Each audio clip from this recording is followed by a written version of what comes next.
Porque o argumento é falho. Em compreensão da curvatura, o argumento subestima drasticamente o efeito da curvatura em distâncias relativamente curtas. Embora a curvatura da Terra seja sutil, ela ainda é mensurável e observável. O efeito visual de um navio desaparecendo com o casco primeiro é precisamente o que você esperaria em uma esfera grande. Refração. O argumento ignora o fenômeno da refração atmosférica. A luz se curva ao passar pelo ar de densidades variadas, o que pode fazer com que objetos próximos ao horizonte pareçam mais altos do que realmente são. Isso pode aumentar o efeito subindo. Perspectiva e distância. O tamanho aparente de um objeto diminui com a distância. Um navio distante parecerá menor, e seu casco inferior será obscurecido pelo horizonte devido à perspectiva, mesmo sem curvatura significativa. Escala e proporção. O argumento falha em compreender a relação entre o tamanho da Terra e a escala dos navios. Mesmo em distâncias curtas, a curvatura da Terra é suficiente para causar o efeito observado. A mudança na proporção visível de um navio enquanto ele viaja algumas milhas é suficiente para dar a impressão de subir no horizonte. Falta de explicação alternativa. O argumento descarta a teoria da Terra-globo, mas falha em fornecer uma explicação alternativa cientificamente sólida e testável para o efeito surgindo. Simplesmente declarar alguma outra causa razoável não é suficiente.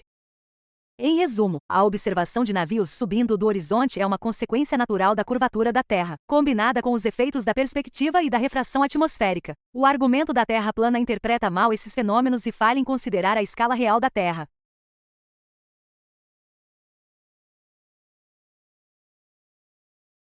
Porque o argumento é falho. Em compreensão de perspectiva, o ponto de fuga é um fenômeno real, mas é uma consequência da perspectiva, não uma evidência contra um globo. Os objetos parecem menores à medida que se afastam e eventualmente tornam-se pequenos demais para serem vistos. Isso acontece tanto em superfícies planas quanto curvas. Ignorando efeitos atmosféricos, o argumento não leva em conta a neblina atmosférica e outros fatores que limitam a visibilidade. Mesmo em uma superfície perfeitamente plana, o próprio ar obscureceria objetos distantes. O horizonte e a curvatura. O horizonte é de fato onde a superfície da Terra parece encontrar o céu. Em um globo, esse horizonte é uma curva. A distância observada até o horizonte é consistente com a curvatura real da Terra. A distância até o horizonte depende da altura dos olhos do observador. Quanto mais alto o observador, mais distante o horizonte. Efeito casco para baixo. O efeito casco para baixo, navios desaparecendo com o casco primeiro, é uma demonstração clássica da curvatura da Terra. Em uma superfície plana, um navio simplesmente ficaria menor e menor até ficar pequeno demais para ser visto, mas o navio inteiro diminuiria de tamanho uniformemente. Em um globo, o casco desaparece primeiro porque está sendo obscurecido pela curva da Terra. Falta de evidência empírica para um horizonte da Terra plana. O argumento afirma que o horizonte é um ponto de fuga em um plano, mas não fornece nenhuma evidência concreta para apoiar essa afirmação. Observações mostram consistentemente que o horizonte se comporta como esperado em um globo. Em essência, o argumento interpreta mal os efeitos da perspectiva e das limitações atmosféricas, enquanto ignora a evidência esmagadora que apoia uma Terra esférica. O ponto de fuga é uma ocorrência natural que acontece independentemente do formato da Terra. O fato de o fundo de um navio desaparecer primeiro é um resultado direto da curvatura da Terra. Porque o argumento é falho e incompreensão da gravidade, o argumento fundamentalmente não entende a natureza da gravidade. A gravidade não é uma força que puxa tudo para baixo em uma única direção universal. Em vez disso, é uma força de atração entre quaisquer dois objetos com massa. Em uma Terra esférica, a gravidade puxa tudo em direção ao centro da Terra. Portanto, para baixo é sempre em direção ao centro, independentemente de onde você esteja na superfície. É por isso que as pessoas no lado oposto da Terra não caem. A gravidade que experimentamos é devida à massa da própria Terra, não a alguma força externa. Falsa dicotomia. O argumento apresenta uma falsa escolha entre fixação e uma superfície plana. Ele ignora a explicação bem estabelecida e empiricamente verificada da gravidade, ignorando evidências. O argumento desconsidera a vasta quantidade de evidências científicas que dão suporte à teoria da gravidade e de uma Terra esférica. Isso inclui observações do movimento planetário, o comportamento de objetos em queda e inúmeros experimentos conduzidos ao longo dos séculos. Testável e testado. A gravidade é uma teoria testável e testada. Experimentos confirmaram repetidamente suas previsões. A teoria da Terra plana não pode fornecer uma alternativa testável e comprovada que explique os efeitos observados da gravidade.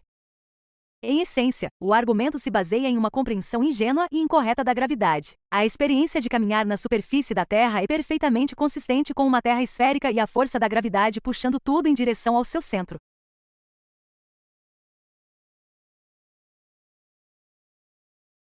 As falhas em compreensão da gravidade. A falha central está no mal-entendido da gravidade. A gravidade não é uma força para baixo em relação a um plano, mas uma força que puxa objetos em direção ao centro de massa. Em um globo para baixo, é sempre em direção ao centro da Terra. Então, pessoas em lados opostos da Terra são puxadas para baixo em direção ao centro, não para baixo em relação uma à outra. O argumento pressupõe um para cima e um para baixo universais, que não é como a gravidade funciona. Percepção versus realidade. A passagem confunde percepção subjetiva com realidade objetiva. Embora possa parecer estranho imaginar pessoas de cabeça para baixo, isso é uma questão de perspectiva. A realidade é que todos sentem a gravidade puxando-os em direção ao seu baixo local. Falsa dicotomia. O argumento apresenta uma falsa dicotomia. Ou a Terra é plana e não há antípodas, ou a teoria do globo é falsa. Na realidade, a existência de antípodas é uma consequência natural de uma Terra esférica. Em resumo, o argumento se baseia em uma compreensão falha da gravidade e da percepção, ignorando evidências científicas e criando um falso dilema. É um exemplo clássico de um argumento falho usado para dar suporte a uma crença na Terra plana. As falhas, escala e percepção. A Terra é incrivelmente grande. A curvatura da Terra é tão gradual que em distâncias curtas, é praticamente imperceptível a olho nu. É por isso que o horizonte parece reto. Imagine um círculo muito grande. Se você olhar para um pequeno segmento de sua circunferência, ele parecerá quase reto. A Terra é tão vasta que o horizonte visível é apenas um pequeno segmento de sua circunferência. Limitações da observação. Nossos olhos e observações básicas são limitados em sua capacidade de detectar curvaturas sutis, especialmente em distâncias relativamente curtas. Uma medição realmente precisa do horizonte, usando ferramentas, mostra que o horizonte se curva. Refração atmosférica. A refração atmosférica também pode desempenhar um papel em como o horizonte aparece. A luz se curva ao passar pela atmosfera, o que pode afetar nossa percepção da retidão do horizonte. Em essência, o argumento se baseia nas limitações da percepção humana e ignora a vasta escala da Terra. É um exemplo clássico de como uma observação superficial pode levar a uma conclusão falsa.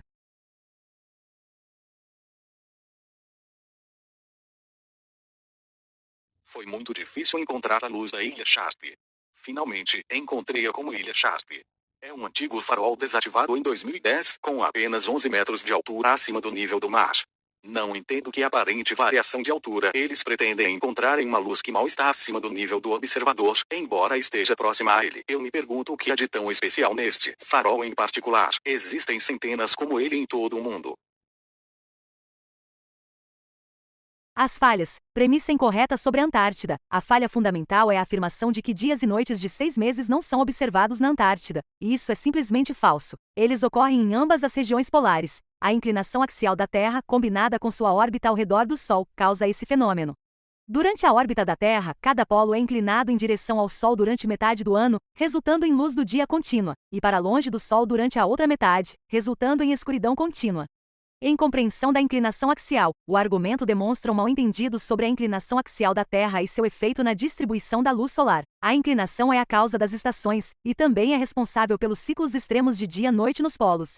Ignorando evidências observacionais, observações de inúmeras expedições à Antártida, bem como imagens de satélite, confirmam a existência de dias e noites de 6 meses na Antártida. Falsa dicotomia. O argumento estabelece uma escolha falsa. Ou 6 meses de dia-noite acontecem em ambos os locais e a Terra é um globo, ou acontece apenas em um local e a Terra é plana. Quando, na realidade, o fenômeno acontece em ambos os locais. A afirmação ninguém sabe e a frase pois ninguém sabe é uma tática comum usada para injetar dúvidas e descartar o conhecimento científico estabelecido. Existem inúmeros registros de observações antárticas. Em essência, o argumento se baseia em uma premissa falsa sobre a Antártida e ignora a explicação científica bem estabelecida para os ciclos polares dia-noite.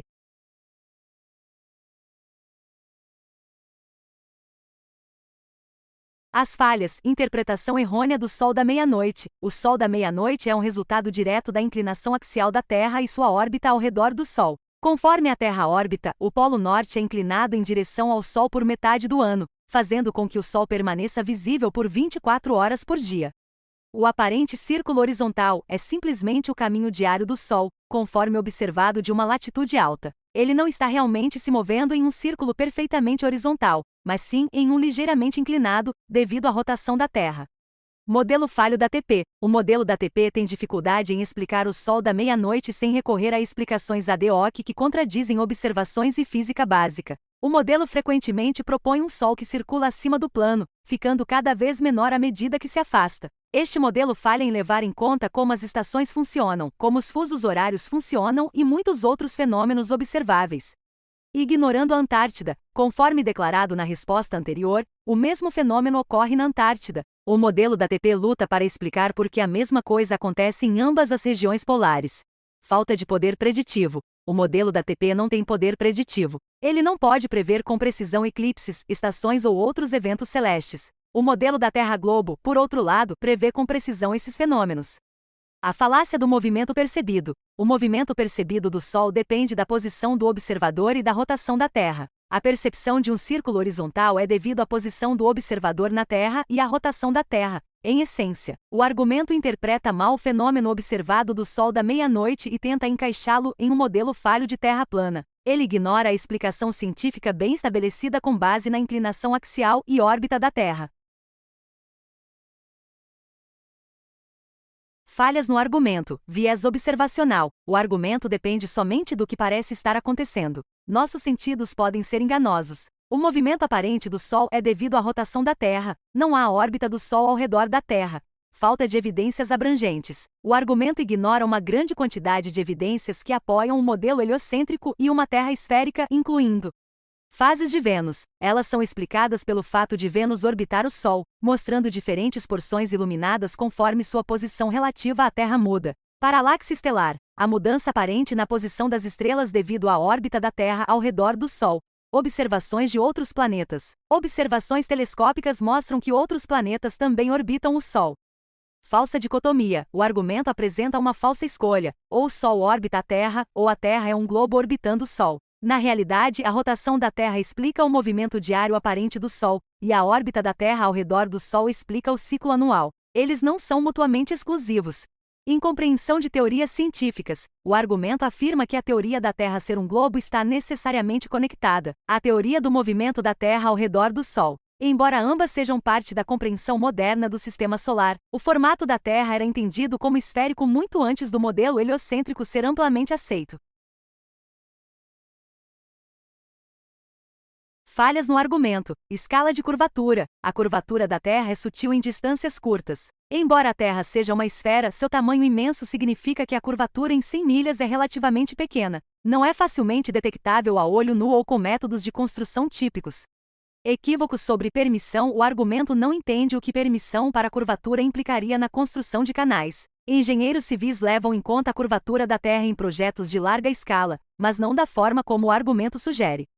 Para um trecho de 100 milhas, a queda da curvatura é de apenas cerca de 660 pés. Embora isso seja significativo para um nivelamento muito preciso, não significa que o canal inteiro teria que ser construído em um formato visivelmente curvo. Instrumentos de nivelamento e técnicas de topografia levam em conta essa curvatura sutil usando medições geodésicas, que levam em consideração o formato da Terra. O canal não precisa ser construído de forma que seja visivelmente curvo. Equipamentos e técnicas de topografia são usados para levar em conta a curvatura e garantir que o canal esteja nivelado. Nível versus curvo. Uma superfície nivelada em uma esfera não é a mesma que uma superfície nivelada em um plano. Uma superfície nivelada em uma esfera segue a curvatura da esfera. Precisão de engenharia. Técnicas modernas de topografia e engenharia são altamente precisas. Embora a curvatura seja pequena em 100 milhas, ela ainda é contabilizada no processo de engenharia. Em essência, o argumento interpreta mal a escala da curvatura da Terra e como os engenheiros a consideram em construções de grande escala.